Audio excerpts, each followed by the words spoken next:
With a major selection of the looks your kiddos love starting at just $4 in the Walmart app, a new school year means a stylish new them. Who knew? Find skater skirts and Crocs that say, I'm casual but cool.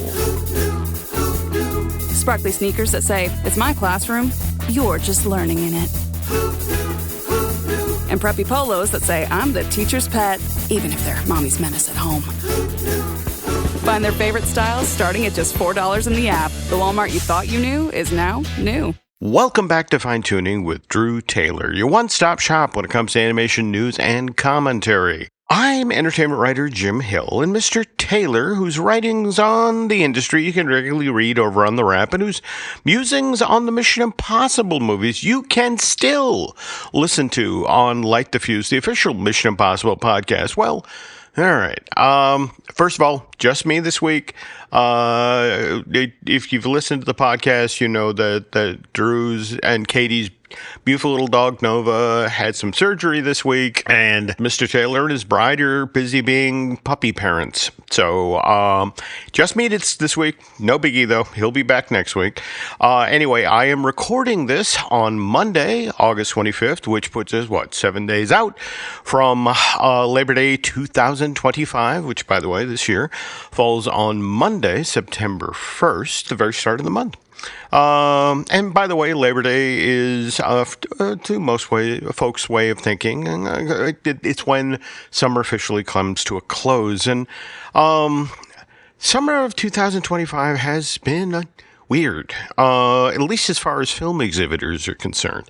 By that I mean the audiences are back, sort of, but not for the films that the studios had hoped would be traditional summer blockbusters. And I don't know how many of you saw the Pamela McClintock story that the Hollywood Reporter ran earlier this week about how now a film's second weekend in theaters is what really tells the story, determines how well this film is ultimately going to do at the box office. I mean, and Drew and I have talked repeatedly about this on this podcast, how weekend number 2, you really want to see that drop-off in ticket sales stay north of 60%. But this summer, well-reviewed films like Fantastic Four, First Steps, experienced what many people considered a shocking fall off of 67% of fall off in ticket sales in weekend 2. Same thing happened with 28 years later, a highly anticipated sequel from Danny Boyle, weekend 2, 68% fall off in ticket sales. Which brings us back to Labor Day 2025, which again considered traditional end of summer blockbuster season, and what had originally supposed to be a summer that would exceed 2024's ticket sales for this exact same period of time. And just for the record, that was $3.6 billion. That's how much movie tickets were sold worldwide in that same stretch of the calendar year. And the thinking was, we're going to do at least $4 billion. Well, current projections suggest that if we're lucky, by this time next week, the film industry might have sold $3.75 billion worth of tickets over the summer of 2025. That's a mere 150 million between those 2 years. I mean, that's like one film's worth of ticket sales that made the difference. So, and when you think about what people were saying back in May of this year, the supposedly super strong slate of films that was about to come out, and how, the summer of 2025, again, $4 billion summer. People in the industry are genuinely concerned right now, and lots of theories out there. With a whole bunch of people pointing at streaming, with the notion is that habits that people developed during the pandemic now seem ingrained. That there are certain audience segments that are willing to wait for certain titles to start to stream, so they can then watch these movies from the comfort of their home. These these people know, in spite of the hype, like, you must see this movie on the biggest possible screen. It's like, yeah, okay. But, at the same time, this will still eventually be released digitally or show up on some streaming service. And these folks are willing to wait. And now, mind you, not all bad news. If anything, this past weekend's number one film at the box office, K-Pop Demon Hunters, it's an animated feature that debuted on a streaming service, Netflix, back on June 20th. All right, which, not to put too fine a point on it, was 9.5 weeks ago. After this podcast goes live, and again, that's going to be Tuesday, August 26th. And again, K-Pop Demon Hunters sing-along version debuted in 1,700 theaters in North America this past Thursday night. Again, just a reminder, we're recording this on Monday, August 25th, and current box office estimates for K-Pop Demon Hunters are at 18 million, which, by the way, should be enough to surpass the estimated 15.6 in tickets at Weapons sold in North America this past weekend. Though, to be fair, that horror film is now starting its third week in theaters, and to date, this Warner Brothers New Line release has sold just north of 200 million worth of tickets worldwide, which is huge for this sort of horror film. Back to K-Pop Demon Hunters for a moment. The version that's out in theaters right now is different from the one that debuted back in June. This, again, just to stress, sing-along version. Though where this gets interesting is Netflix announced just last night, big surprise announcement, that the sing-along version of this animated feature would be debuting on that streamer at midnight. So now I guess fans of K-Pop Demon Hunters will have to decide which version of the animated feature they're going to be watching over on Netflix. And you have to wonder what exhibitors and theater chains are thinking right now. I mean, they went into this one weekend only thing with the sing-along version of K-Pop Demon Hunters thinking, let's play along, ride the coattails of this pop culture phenomenon. I mean, how good could it possibly do? And now, number one at the box office, $18 million in ticket sales. I'm betting that those very same theater owners are now wishing that Netflix had sat on that sing-along version of K-Pop Demon Hunters for at least another week and let this animated feature, by popular demand, stay in theaters for at least one more weekend. But that is not Netflix's business plan. There's a lot more to talk about on this week's show, at least in regard to animated features and how they did over the summer of 2025. And we'll get to that in a moment. But first, I need to acknowledge our sponsor here, which, of course, is unlockmagic.com, where you can get real discounts on Walt Disney World and Universal Orlando tickets, sometimes upwards of 12% off. And just so you know, Unlock Magic is run by the exact same team behind the DVC rental store and the DVC resale market. Just pick your dates, grab your tickets to after-hours events like Mickey's Not So Scary. By the way, according to Mr. Testa, 10 dates to this year's Halloween-themed hard ticket to the Magic Kingdom are already sold out, just so you know. Likewise, Halloween Horror Nights over at Universal. I know that Premium Night at that event in Florida, by the way, this Thursday, August 28th, already sold out.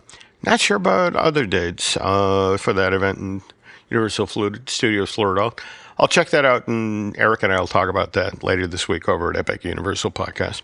Anyway, for more information about how you can save some serious dough on tickets to the theme parks down in Orlando, please reach out to unlockmagic.com, and while you're at it, let them know that Drew and Jim over at Fine Tuning sent you. Okay, so we're just talking about K-Pop Demon Hunters opening in 1,700 theaters in North America.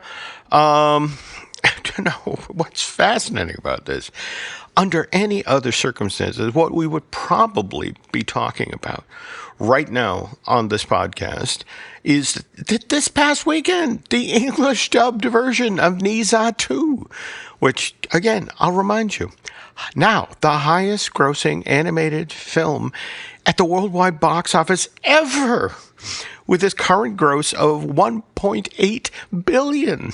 It opened in for 2,200 theaters in North America this past weekend.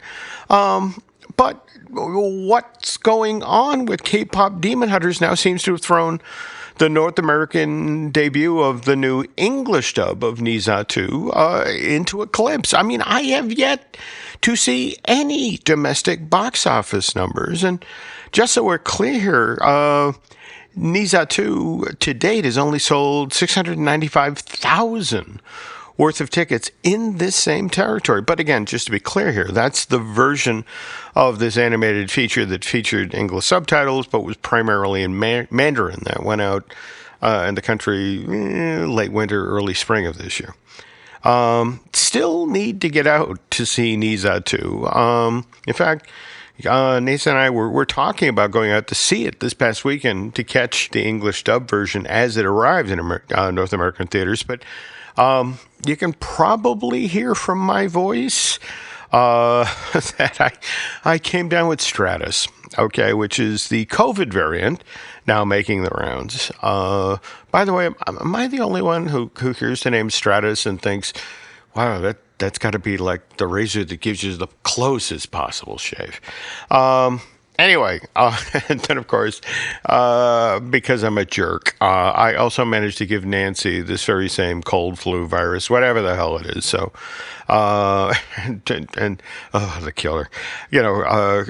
Just this past week, Nancy had been cleared by her doctors to return to teaching water aerobics some 3 months after her hip replacement surgery. So now, after that, we're now sticking close to home, avoiding contact with the public to prevent infecting others. So I'm hoping that the English dub version of Ne Zha 2 will still be in theaters by the time Nancy and I are finally well enough to leave the house.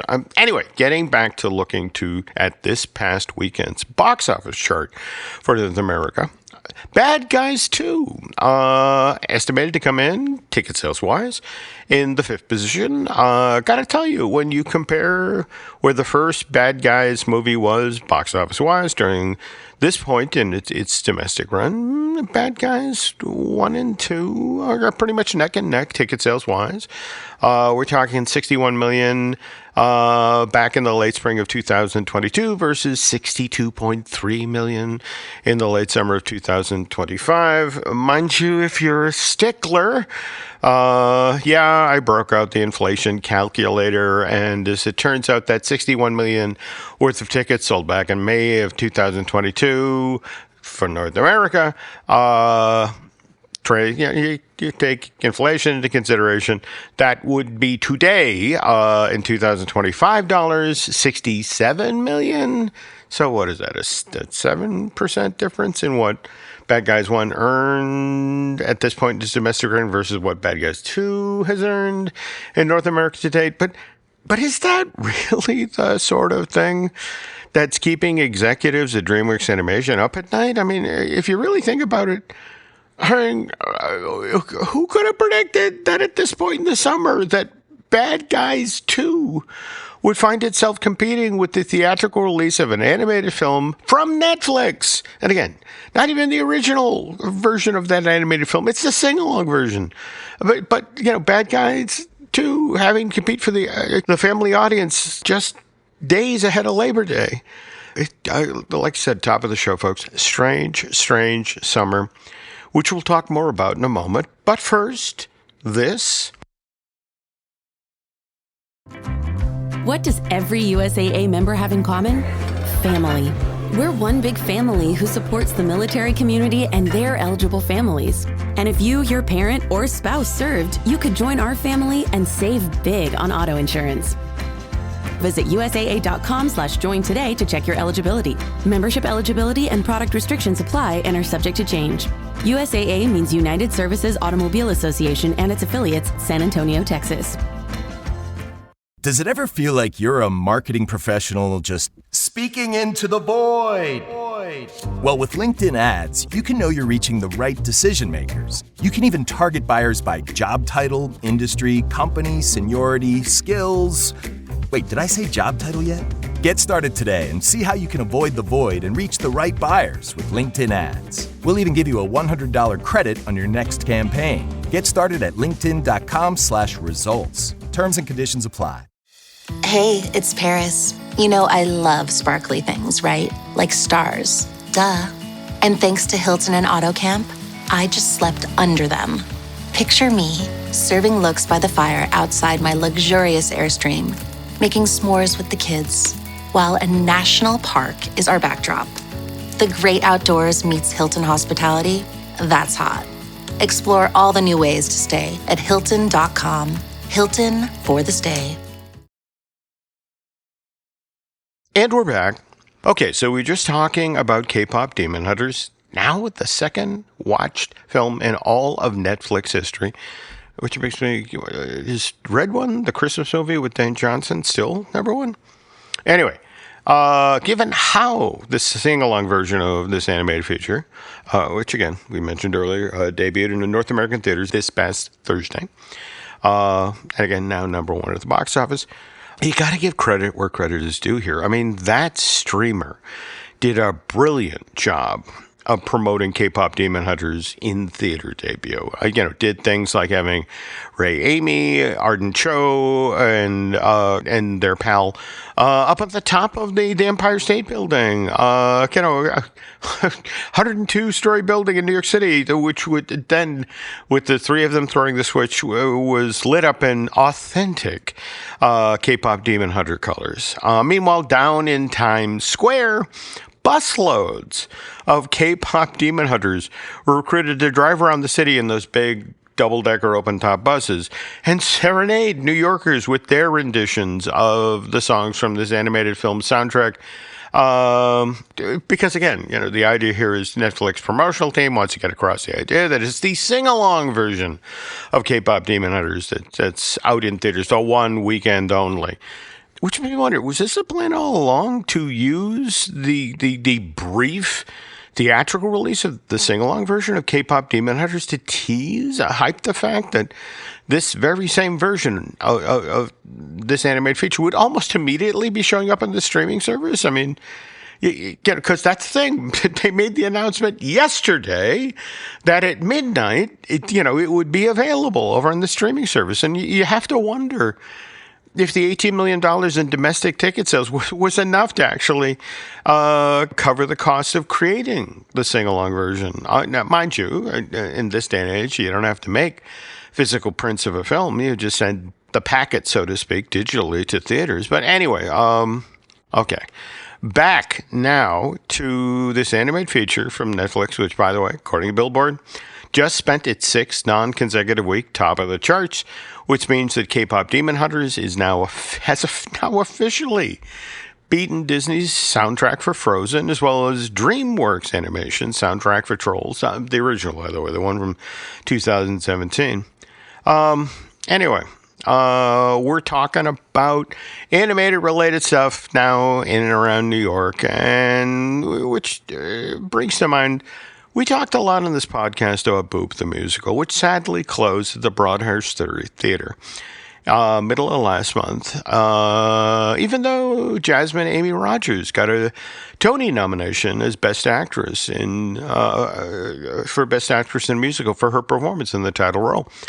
Anyway, Boop the Musical closed back on July 13th, but the Broadhurst Theater is not going to stay dark for all that long. This past week, it was revealed that American magician and illusionist Rob Lake is booking this same space for a limited engagement, a special only for the holidays season show.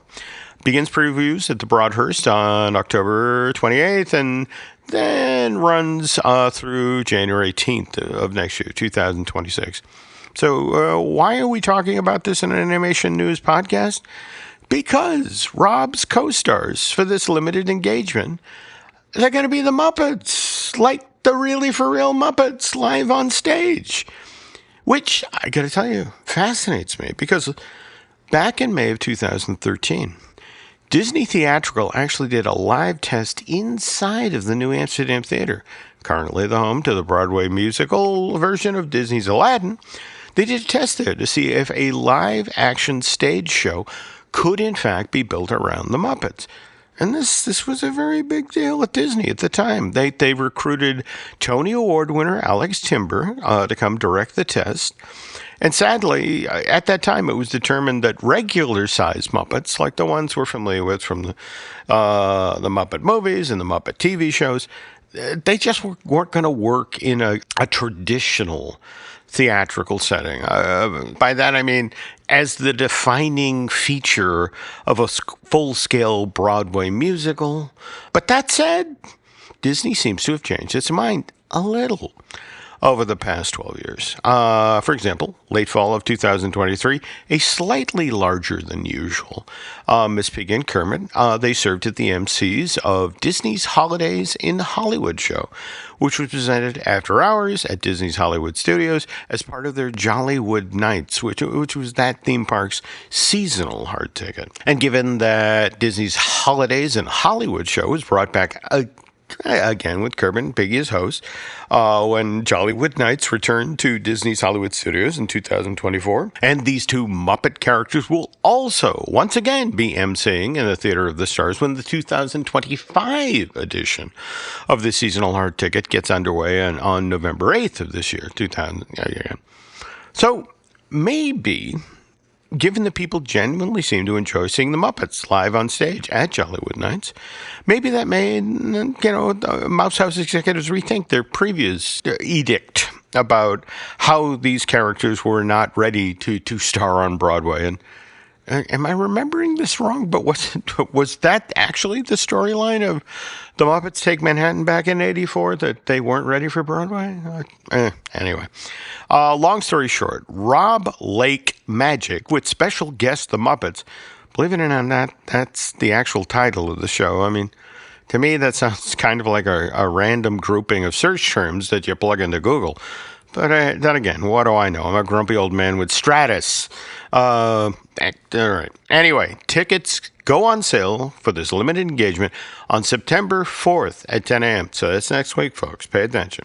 And that, by the way, that's East Coast time. And me personally, I didn't get to see Boop the musical at the Broadhurst because I had to stay close to home during the lead up to Nancy's surgery. But I'm not missing out on what could be my one chance to see the Muppets live on stage on Broadway.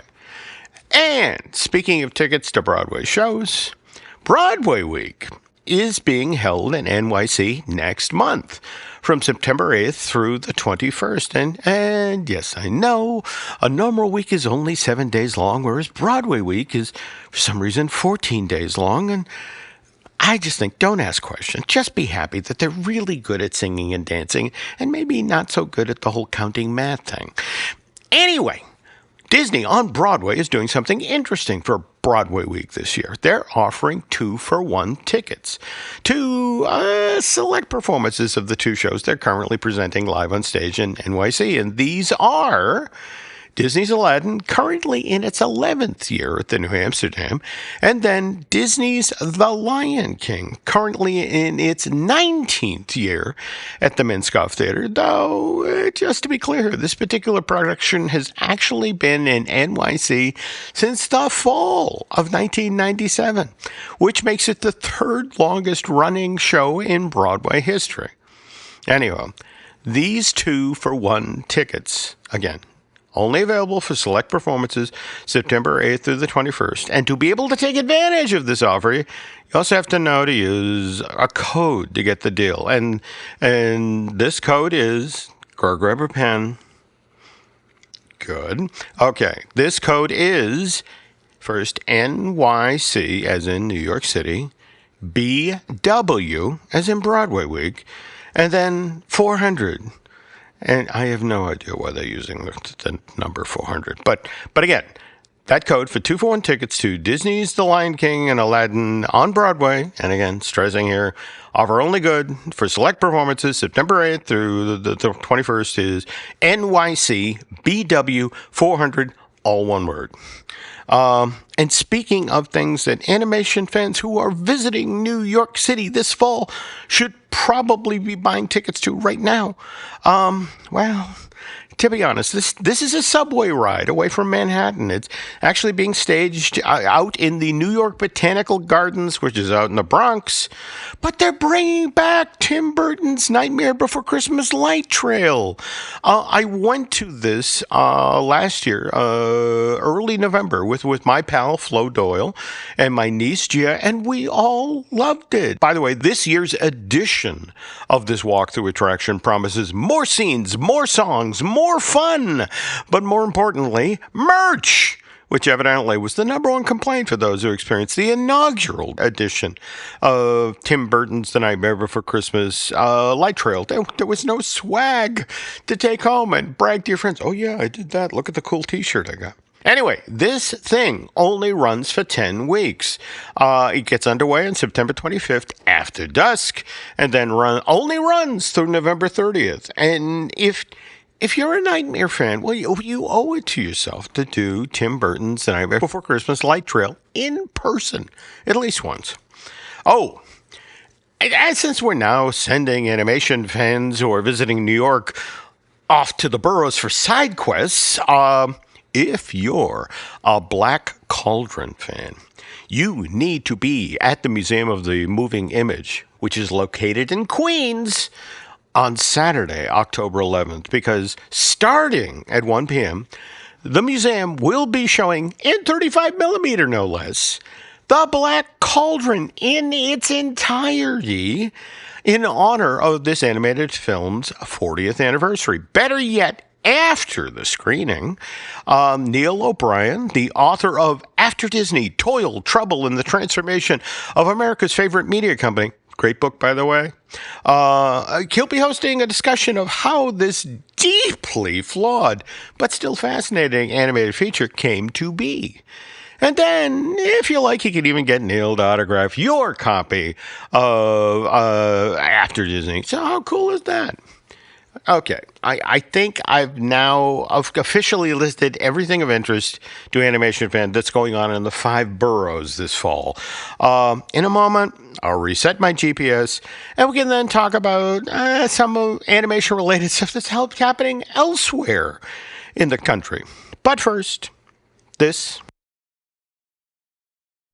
This episode is brought to you by Nespresso Virtuo Coffee Machines. Ready to enjoy the bold flavors of barista-quality Nespresso iced coffee at home?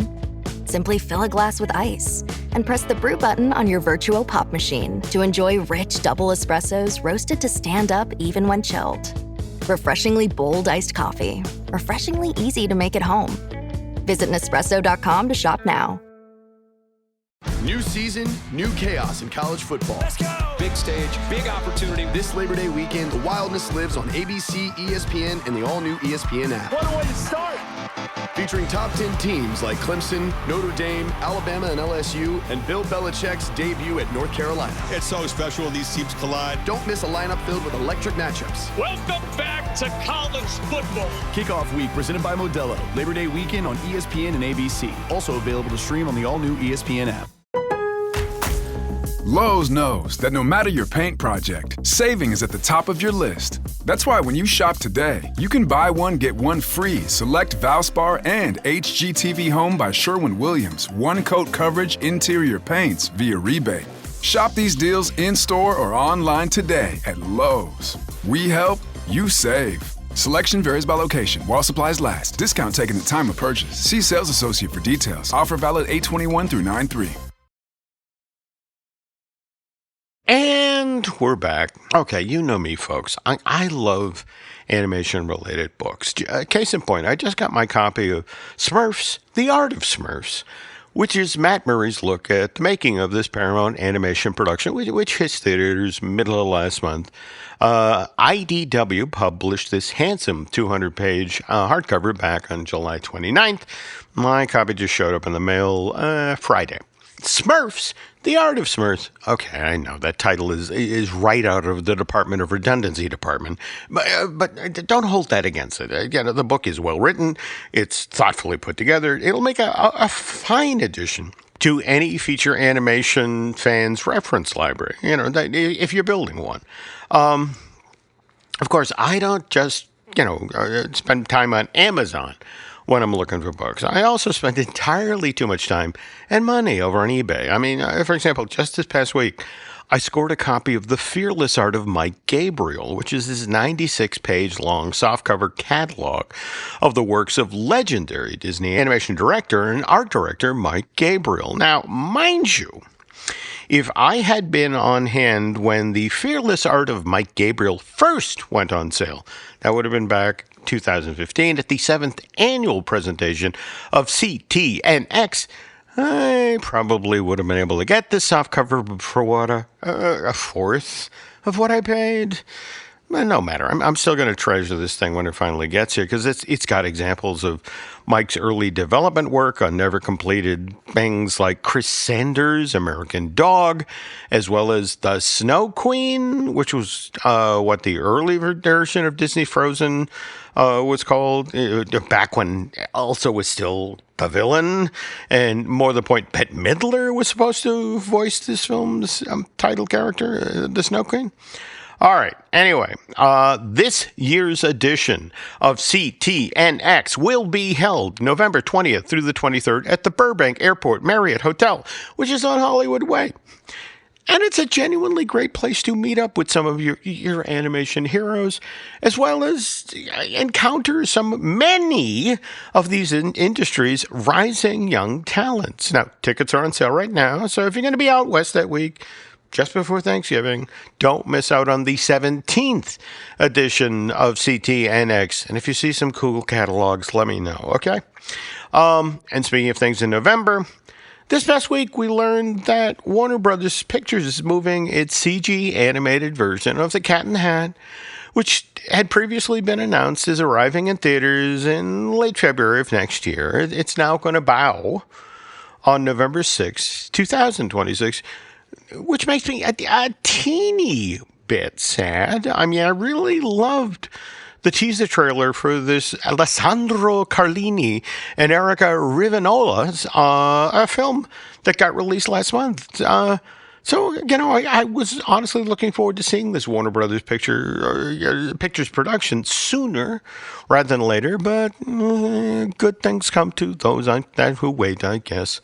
And speaking of waiting, not to be a whiny baby man, and I know I sound like a whiny baby man right now, but season 12 of Futurama got underway back on July 29th of last year, 2024.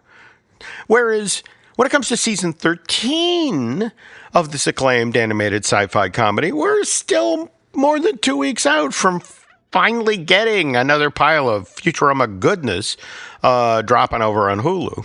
But good news is, on Monday, September 15th, we're going to get all 10 episodes of season 13 all at once. And speaking of coming soon, we were talking about The Bad Guys 2 earlier in today's show, and I don't know if we mentioned this in the last week's edition of Fine Tuning, and if we didn't, we should have. But the digital edition of this DreamWorks animation film was released back on August 19th. More than a week ago now. And which means you can now watch Wolf and the gang do battle with the Phantom Bandit in the comfort of your own home. By the way, to further incentivize animation fans to spring for the digital version of The Bad Guys 2, I just learned that this release includes an exclusive short, Little Lies and Alibis. On the other hand, if you're like Drew and myself, and really want to have a physical copy of The Bad Guys 2 to add to your Blu-ray and DVD library, that's not going to hit store shelves till October 7th. Though, just in case you're wondering, the digital version of Pixar's Elio was released on that same date, August 19th, but the physical media version of this animated film, that all actually goes until almost a full month before the physical media version of The Bad Guys 2. So mark your calendars, September 9th of this year, because that's when the 4K Ultra High Def Blu-ray and DVD version of Elio goes on sale.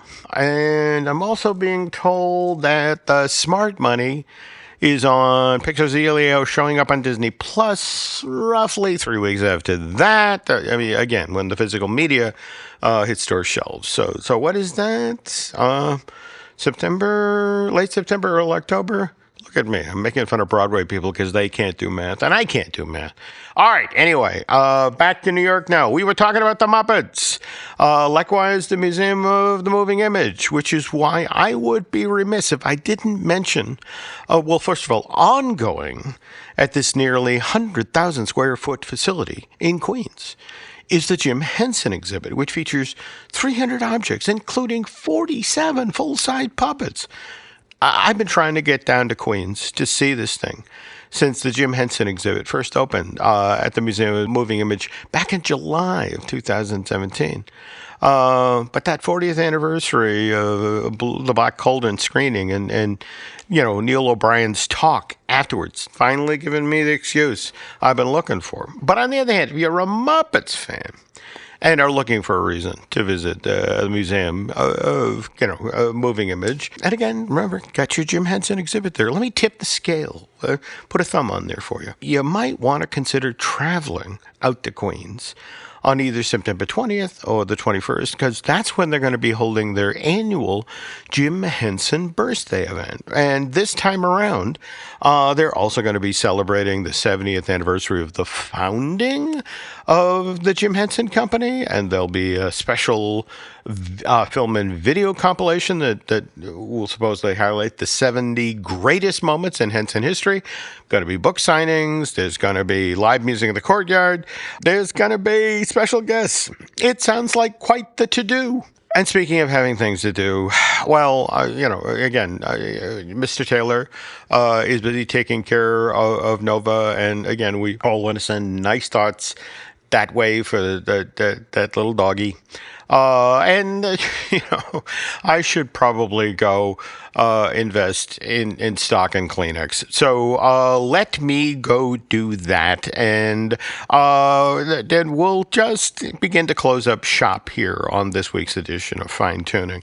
But before we go, I do want to remind you that there are nearly 300 episodes of Light the Fuse, the official Mission Impossible podcast, for you to choose from. Drew and his co-host, Charles Hood, regularly interviewed all sorts of Hollywood greats on that show. And I always learned something new about one of my favorite films whenever I listen to that show. So, and I'm hoping, maybe the same thing happens to you if you listen to some of the podcasts we do here at Jim Hill Media. And these include Disney Dish with Len Testa, the Epic Universal podcast I do with Eric Hersey. Likewise, I Want That Too, the Disney Merch podcast I do with Eric's lovely bride, Lauren. Also want to remind you about Manufacturing the Magic. That's our themed entertainment history podcast we host here at Jim Hill Media. That's produced by Noah and Shelley Valladolid.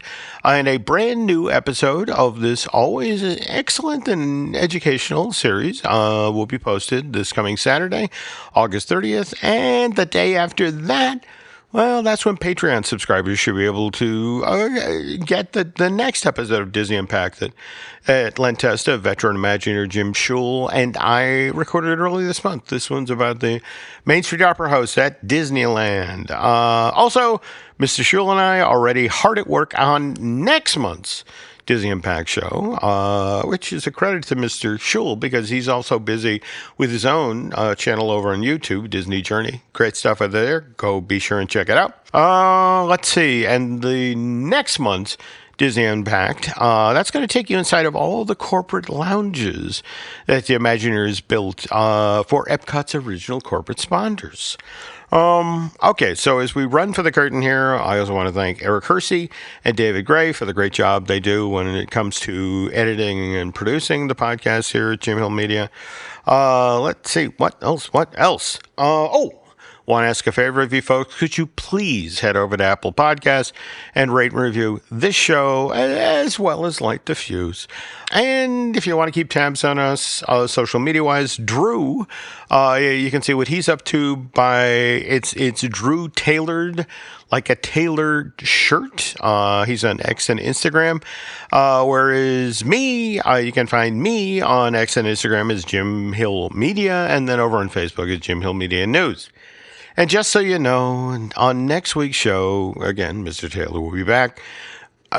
we're still going to talk about stuff on Netflix, but not necessarily because K-Pop Demon Hunters is still a white-hot pop culture phenomenon, but also because that streaming service just debuted Long Story Short, which is the terrific new animated series from the very same talented team that brought us BoJack Horseman. And Nancy reminded me this was out there, so I'm going to get around to watching it this week. But until then, on behalf of Mr. Taylor, thanks for listening to this week's Fine Tuning, and the two of us will be back soon.